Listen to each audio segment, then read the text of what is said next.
तो दोस्तों, आप सभी का स्वागत है हमारे यूट्यूब चैनल युवा विद्यार्थी संघ नंबर 1 पर।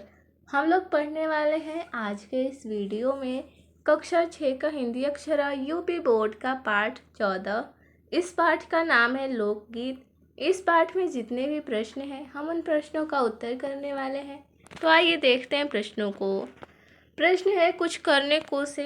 प्रश्न नंबर पहला, निम्नांकित अनुच्छेद को ध्यान से पढ़िए और अपने साथियों से पूछने के लिए 5 प्रश्न बनाइए। भारतीय ऑर्केस्ट्रा के योग से भी लोकगीत गाए जाते हैं। इन्हें एक या अनेक लोग मिलकर गाते हैं।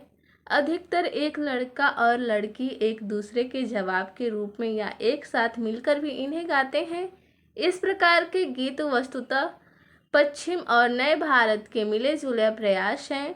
मधुर, तेज या ढीले कृत्रिम स्वर में ये गीत गाए जाते हैं।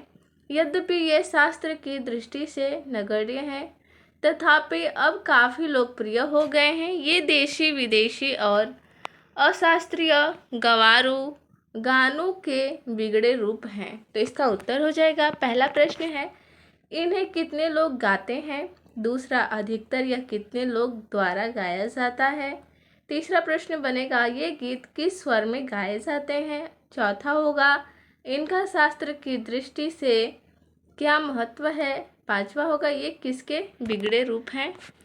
अगला प्रश्न देखेंगे, प्रश्न नंबर 2। अपनी दादी या नानी तथा पास पड़ोस की महिलाओं से पूछकर कुछ लोकगीत संकलित करें तथा उन्हीं से जानकारी करें कि ये किस अवसर पर गाए जाते हैं। तो आइए हम इसका उत्तर देखेंगे।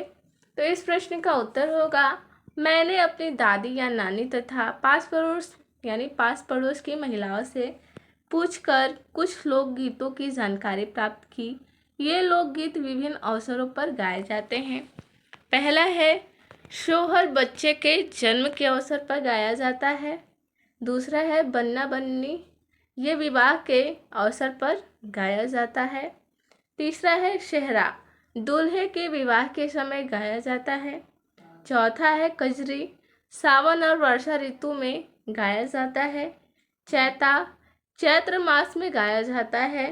ज्योनार गीत विवाह में भोज यानी ज्योनार के समय गाया जाता है। इस प्रकार हमारे यहाँ विभिन्न अवसरों पर अलग अलग लोकगीत गाने की परंपरा है। अगला प्रश्न है प्रश्न नंबर 3। शिक्षक की सहायता से एक ऐसी बाल सभा का आयोजन करें जिसमें कक्षा के सभी छात्र केवल लोकगीत ही प्रस्तुत करें। तो इसे विद्यार्थियों को स्वयं से करना है। अगला प्रश्न है विचार और कल्पना से।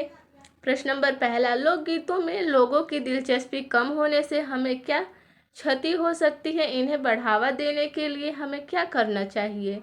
तो इस प्रश्न का उत्तर हो जाएगा लोकगीतों में लोगों की दिलचस्पी कम होने से हम अपनी सभ्यता, संस्कृति और ग्राम्य जीवन की सीधी सरल शैली से दूर हो जाएंगे। इन्हें बढ़ावा देने के लिए हमें लोक गायक, नर्तकों आदि को बढ़ावा देना चाहिए। प्रश्न नंबर दूसरा है देश के प्रत्येक क्षेत्र के लोकगीत अलग अलग होते हैं, किंतु सभी का मूल भाव प्रायः एक ही जैसा होता है जो अनेकता में एकता को व्यक्त करता है। हमें और कहाँ अनेकता में एकता का भाव दिखाई देता है।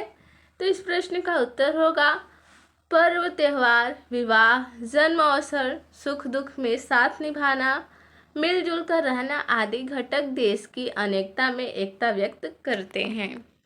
अगला प्रश्न है पाठ से। प्रश्न नंबर पहला है कव्वाली के अलावा कौन से गीत हैं जिनमें टोली बनाकर प्रतिस्पर्धा आयोजित की जाती है, उनके नाम लिखो। तो इसका उत्तर है गरबा, गिद्दा, सरहुल, बिरहा, होली, चैता आदि। प्रश्न नंबर दूसरा है हमारे यहाँ महिलाएं किन किन किस अवसरों पर गीत गाती हैं, उन गीतों को क्या कहा जाता है। तो इसका उत्तर है हमारे यहाँ महिलाएं मुंडन, उपनयन, विवाह, मटकोड़, ज्योनार, जन्म आदि के अवसरों पर स्थानीय गीत गाती हैं। इन गीतों को सोहर, बानी, सेहरा आदि कहा जाता है। प्रश्न नंबर 3 है, लोकगीत हमारे देश के लिए किन किन क्षेत्रों में अधिक लोकप्रिय है तथा इसकी क्या विशेषताएं हैं? तो इसका उत्तर है, लोकगीत हमारे देश के पहाड़ी, जंगली, ग्रामीण क्षेत्रों में अधिक लोकप्रिय हैं तथा रसिकता, सरसता, लोक जीवन की सुंदरता, मिट्टी की महक, संस्कृति के दर्शन आदि इनके मुख्य विशेषताएं हैं। प्रश्न नंबर 4 है, लोकगीत किन किन रागों पर आधारित होते हैं? तो इस प्रश्न का उत्तर होगा, लोकगीत साधारणतः पीलू, सारंग, दुर्गा, सावन, सोरठ आदि रागों पर आधारित होते हैं। प्रश्न नंबर 5 है, सोहर, चैता तथा कजरी कब कब गाए जाते हैं? तो इस प्रश्न का उत्तर है, सोहर बच्चे के जन्म के अवसर पर चैता चैत्र मास में तथा कजरी सावन भादों के महीने में गाई जाती है। अगला प्रश्न है, भाषा की बात से। प्रश्न नंबर 1 है, निम्नांकित शब्दों का संधि विच्छेद कीजिए।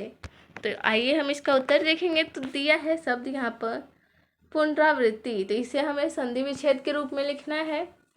तो इस शब्द का संधि विच्छेद होगा पुनः प्लस आवृत्ति, यानी पुनरावृत्ति का संधि विच्छेद हो जाएगा पुनः धन आवृत्ति। पुनरागमन यानी इसका हो जाएगा पुनः धन आगमन।